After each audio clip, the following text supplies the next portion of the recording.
चलिए दोस्तों, आज की कहानी को शुरू करते हैं। उससे पहले चैनल को सब्सक्राइब ज़रूर कर लेना। कुछ पारंपरिक गहने लेने हैं, आप चलेंगे साथ? मैंने मुस्कुराकर कहा, हाँ, अगर तुम्हारे साथ चलूँ तो वो बाज़ार मेरे लिए ख़ास हो जाएगा।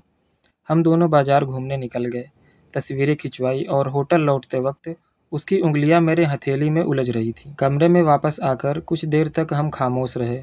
मैंने कहा, मेघा, मैं तुम्हें सिर्फ एक असिस्टेंट की तरह नहीं देखता।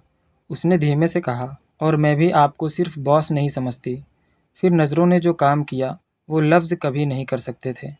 उस रात हमने कोई सीमाएं पार नहीं की।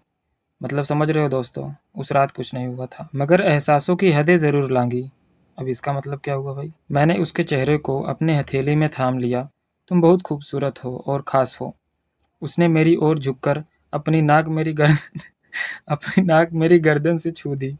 मैंने कहा, अगर आज कुछ आगे बढ़ा तो हमारी बॉन्डिंग बढ़ जाएगी। उसने सिर्फ इतना कहा, रिश्ते नाम से नहीं, नियत से बनते हैं। हमने एक दूसरे की उंगलियों को छुआ, हल्के से गले लगाया, और उस रात हमने सिर्फ एक दूसरे की धड़कनों को सुना। जब हम दिल्ली लौटे तो हमारे बीच एक अनकहा रिश्ता था। ना रोमांस पूरी तरह खुला था, ना ही छिपा था।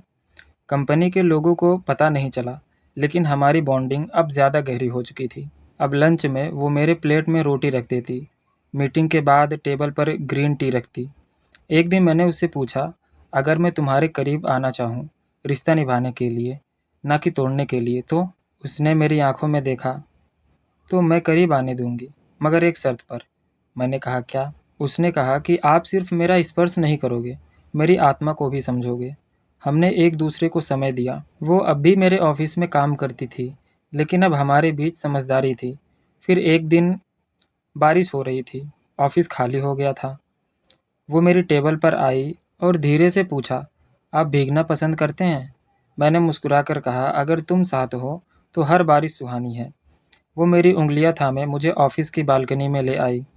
हम दोनों भीगते रहे, उसके भीगे बाल, झिलमिल कपड़े और उसके करीब आती सांसें।